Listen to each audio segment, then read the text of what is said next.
AP మండలిలో దిశ app తొలగింపుపై చర్చ జరిగింది. వైసీపీ ఎమ్మెల్సీ వదరు కళ్యాణి ప్రభుత్వంపై ధ్వజమెత్తగా మంత్రులు సవిత, అనిత కౌంటర్ ఇచ్చారు.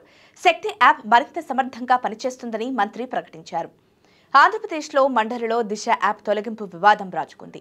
వైసీపీ ఎమ్మెల్సీ వరద కళ్యాణి ఈ అంశంపై తీవ్ర ఆగ్రహం వ్యక్తం చేశారు.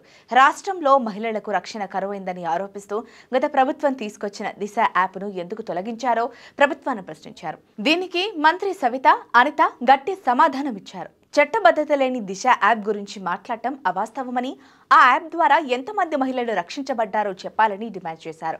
ప్రభుత్వం తాము తీసుకొస్తున్న శక్తి యాప్ అత్యాధునిక సాంకేతికతతో నెట్వర్క్ లేని ప్రదేశాల్లో కూడా పనిచేసేలా రూపొందించామని చెప్పారు. ఈ కొత్త యాప్ను మహిళా దినోత్సవం రోజున ప్రారంభించనున్నట్లు మంత్రి ప్రకటించారు. దిశ, శక్తి యాప్స్ పై కొనసాగుతున్న ఈ వివాదం మరింత ముదిరే అవకాశముందని రాజకీయ వర్గాలు విశ్లేషిస్తున్నాయి. అసలు ఈ నిర్ణయం మహిళల రక్షణను బలోపేతం చేస్తుందా లేదా వాస్తవ పరిస్థితులను మరింత క్లిష్టం చేస్తుందా అన్న ప్రశ్నకు సమాధానం సమయం మాత్రమే చెప్పాల్సి ఉంది.